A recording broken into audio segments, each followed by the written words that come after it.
Bismillahirrahmanirrahim. Assalamualaikum warahmatullahi wabarakatuh. Alhamdulillah, segala puji dan puja kita panjatkan kehadirat Allah Subhanahu wa taala yang telah memberikan kita nikmat iman, nikmat Islam, nikmat kesehatan dan banyak lagi nikmat-nikmat yang harus kita syukuri. Salam dan salam semoga tercurah kepada junjungan kita Nabi Muhammad sallallahu alaihi wasallam beserta para keluarganya, sahabatnya dan juga para pengikutnya. Alhamdulillah kita bertemu kembali dalam kajian Islam secara online yang diselenggarakan oleh Yayasan Bunyan Jakarta. Baik, agar kajian ini merupakan berkah, rahmat dan ridho dari Allah Subhanahu wa taala, kita buka sama-sama membaca basmalah. Bismillahirrahmanirrahim. Adapun tema yang kita bahas pada kajian ini adalah 12 perjalanan hidup manusia dari alam ruh sampai dengan akhirat. Ini manusia ini diperjalankan ya oleh Allah ke depannya. Ini yang kita bahas, apa saja perjalanan hidup manusia itu. Yang pertama kali tadi ada 12 perjalanan hidup manusia ya. Pertama kali kita adalah di alam ruh ya, alam ruh di arwah ya. Nah, ini bisa kita lihat dalam surat Al-A'raf ayat 172. Hidup manusia itu dimulai di alam ruh.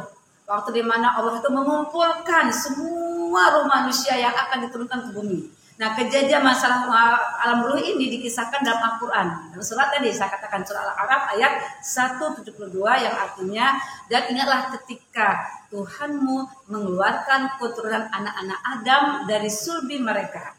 Dan Allah mengambil kesaksian terhadap jiwa mereka seraya berkata, bukankah aku ini Tuhanmu?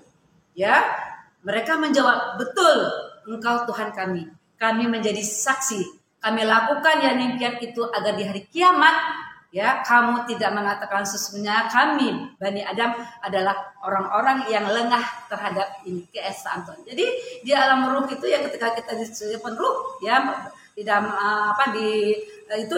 ketika kita dalam ruh arwah itu kita sudah bersaksi kepada Allah bahwasanya Tuhan kita adalah Allah. Setelah itu kita masuk ya kita di alam rahim. Perjalanan kedua, tadi alam ruh ya, arwah ya. Kedua adalah alam rahim. Perjalanan kedua adalah alam kandungan ibu ya. Rahim artinya kasih sayang. Allah berfirman ya, yang artinya tadi surah Al-Mu'minun ya 14 saya bacakan artinya saja. Kemudian air mani kami jadikan segumpal darah. Lalu segumpal darah itu kami jadikan segumpal daging. Dan segumpal daging itu kami jadikan tulang belulang. Lalu tulang belulang itu kami bungkus dengan daging. Kemudian kami jadikan dia makhluk yang berbentuk lain. Maka Maha Suci Allah ya, pencipta yang paling baik. Surah Al-Mu'minun ayat 14 ya. Jadi kalau kita lihat di sini bahwasanya setelah kita alam arwah, kita alam rahim ya, kita ada di perut ibu kita selama 9 bulan 10 hari ya. Baru nanti kita dilahirkan di muka bumi ini masuk ke perjalanan hidup kita yang ketiga adalah alam dunia. Di dunia ini manusia merupakan tugas dari Allah, yaitu berupa apa? Ibadah. Wa ma khalaqul jinna wal insa illa liya'budun. Jadi kita ini tugas kita nih ya, turun ke dunia ini ya, kita untuk ibadah kepada Allah ya. Nah, memang alam dunia ini banyak ujian, tempat ujian bagi manusia. Ya, di dunia ini manusia tidak dilarang untuk menikmati kehidupan dunia ya, tapi perlu dipahami bahwa dunia ini tempat kita beribadah, tempat kita berbakti. Dunia ini banyak fitnahnya, banyak ujiannya. Jangan sampai kita terpedaya, jangan sampai kita lalai karena kehidupan dunia ini sangat singkat. Apa kata dari Ibnu Mas'ud radhiyallahu menceritakan bahwa Rasulullah SAW tidur di atas tikar, ketika bangun ada bekasnya ya. Maka kami bertanya, wahai Rasulullah, bagaimana kami sediakan untukmu kasur saking cintanya ya kepada Rasulullah. Rasulullah SAW bersabda, untuk apa kesenangan dunia itu?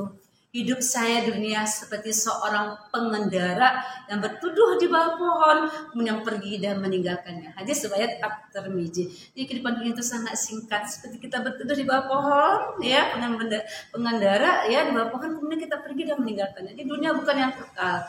Dunia adalah sebentar tinggal, bukan tempat tinggal. Dunia tempat kita beribadah, dunia tempat kita bercocok amal soleh, amal ibadah. Dunia tempat kita melakukan hal kebajikan. Kita jangan sampai kita melalaikan dulu ya kehidupan dunia ini, karena dunia ini adalah singkat. Kenapa nanti ya perjalanan hidup kita yang selanjutnya setelah alam dunia kita akan masuk kepada kematian dan masuk kepada alam barzakh. Setelah manusia melewati alam dunia, tuh ya, keempat alam barzah. Setelah manusia melewati alam dunia, maka manusia akan mengalami kematian.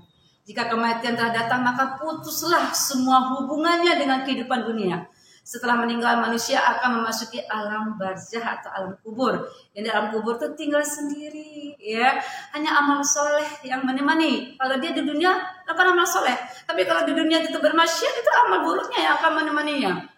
Ya, kalau orang yang baik itu kan jadi lapang, apa namanya itu, taman-taman surga, ya. Tapi kalau yang berbuat maksiat, itu alam kubur itu bisa menjadi azab kubur, naudzubillah min zalik, ya. Makanya dikatakan ada suatu hadis dari Abu Hurairah, ya, Rasulullah SAW bersabda, apabila mayit atau salah seorang dari kalian sudah dikuburkan, ia akan datang, ya, dua malaikat hitam dan biru, salah satu malaikat dan yang lain adalah nakir kuburnya berkata, apa pendapatmu tentang orang ini? Nabi Muhammad, maka ia menjawab sebagaimana ketika di dunia. Hadis At-Tirmizi. Jadi apa kegiatan di dunia? Kalau kita di dunia adalah baik-baik, amal solehnya banyak, itu nanti ya di alam kubur yang menemani amal solehnya. Siapa yang menemani kita di alam kubur? Pahala-pahala sedekah kita, pahala-pahala baca Al-Quran kita, itu akan menemani kita. Baca Al-Quran kita akan menemani kita, ya, sedekah kita, ya, amar ma'ruf nahi munkar kita, atau misalnya apa lagi? Misalnya kita sholat kita, zikir kita, amal soleh itulah nanti akan menemani kita. Dan kita jangan sampai kita lalai dunia ketika alam kubur, itulah teman sejati kita. Amal soleh yang kita lakukan ketika kita di dunia. Setelah nanti di alam kubur, perjalanan alam kubur lama, menunggu sampai kiamat. Perjalanan alam kubur itu mungkin umur kita di dunia 60-70. Karena begitu kata Rasulullah, ya, umat Nabi Muhammad 60-70. Di alam kubur mungkin bisa berabad-abad, bertahun-tahun. Oleh karena kita menginginkan alam kubur kita itu alam kubur yang lapang, ya. Tidak mau kita naudzubillah min zalik, ya. Semoga kita semuanya terhindar dari siksa alam kubur. Setelah di alam kubur itu kita menunggu, ya, proses kehidupan kita itulah hari kiamat. Mereka menanyakan kepadamu tentang hari kiamat, ya, kapan terjadinya? Katakanlah sesungguhnya pengetahuan tentangnya hanya ada pada Tuhanku. Tidak ada seorang pun yang dapat menjelaskan waktu terjadi kiamat, ya, selain Dia. Kiamat itu sangat berat huru-haranya bagi makhluk yang di langit dan di bumi. Ia tidak akan datang kepadamu kecuali secara tiba-tiba. Mereka bertanya kepadamu seakan-akan kamu mengetahuinya. Katakanlah Nabi Muhammad, sesungguhnya pengetahuan tentangnya hanya ada pada Allah. Tapi kebanyakan manusia tidak mengetahui. Surah Araf ayat 187. Kiamat ada sesuatu yang pasti. Kita percaya kepada hari kiamat. Sebagai orang beriman kita percaya ada hari akhir, ya. Nanti matahari akan terbit sebelah barat, gitu, ya. Nah, semuanya itu akan terjadi huru-hara, ya. Nah, oleh karena itu usahakan, ya, kita ketika di alam dunia itu kita mempersiapkan sebaik-baiknya. Ketika nanti hari kiamat kita sudah membawa bekal, dan sebaik-baiknya bekal adalah iman dan takwa kita. Hari kiamat itu pasti datang, ya. Tapi hari kapannya hanya Allah yang tahu. Hari kiamat terjadi, kita akan melalui perjalanan berikutnya, yaumul ba'ats, yaitu kebangkitan, ya. Allah berfirman yang artinya orang-orang yang diberi ilmu dan iman berkata kepada orang kafir, sungguh kamu benar-benar telah berdiam dalam kubur menurut ketetapan Allah sampai hari kebangkitan. Maka inilah hari kebangkitan itu, tetapi dahulu kamu tidak mengetahui bahwa itu benar adanya. Surah Ar-Rum ayat 56. Hari kebangkitan adalah sesuatu yang pasti. Setelah hari kiamat dibangkitkan kita nanti, ya, dalam kubur dibangkitkan, hari kiamat nanti kita dibangkitkan di yaumul ba'ats, ya. Kiamat nanti dihancurkan huru-hara, semua bumi dihancurkan, gitu, ya.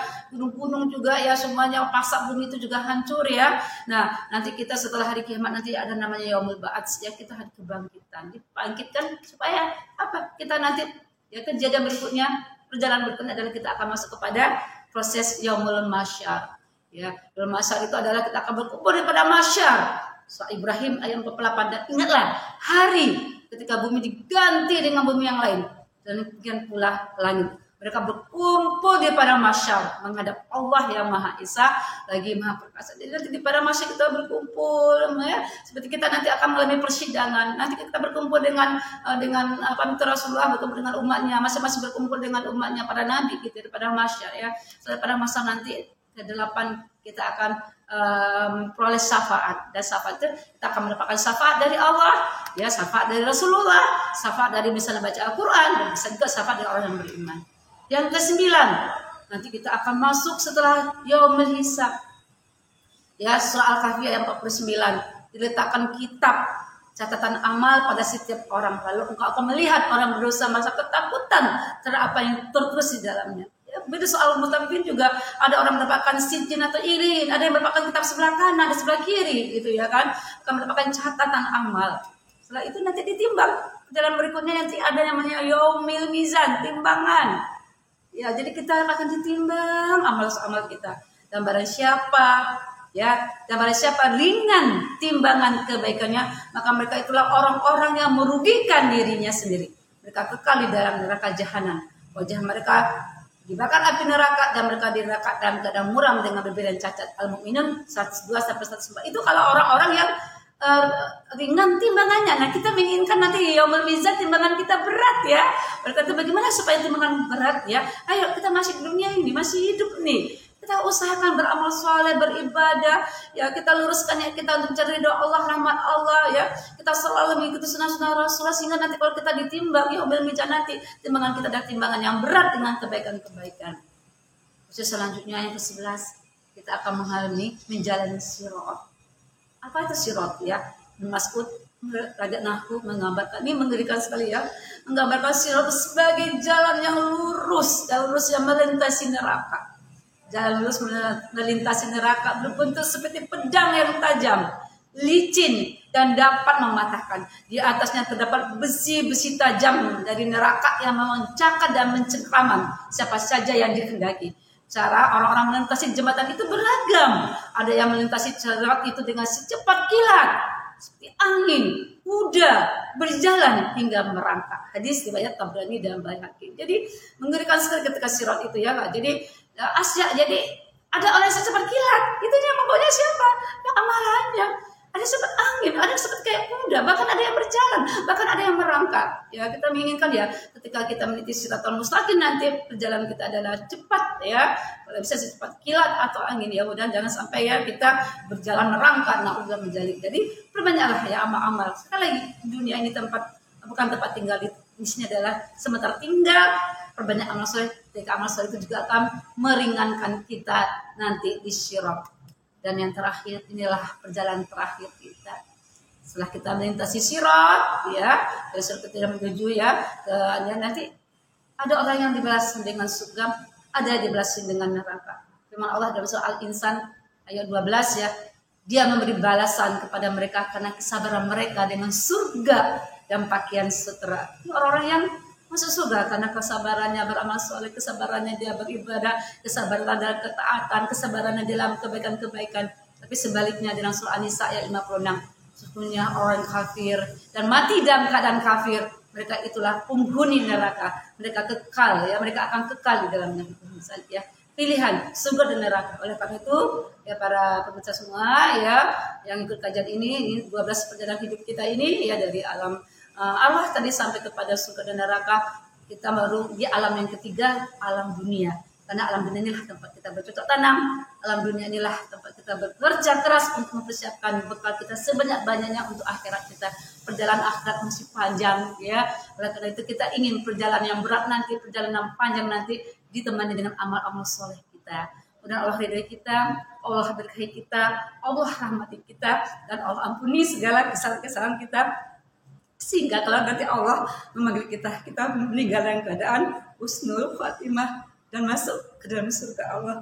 Amin amin ya rabbal alamin. Itu yang saya sampaikan. Alhamdulillah bika fala takum mentarin. Mohon maaf lahir dan batin. Assalamualaikum warahmatullahi wabarakatuh.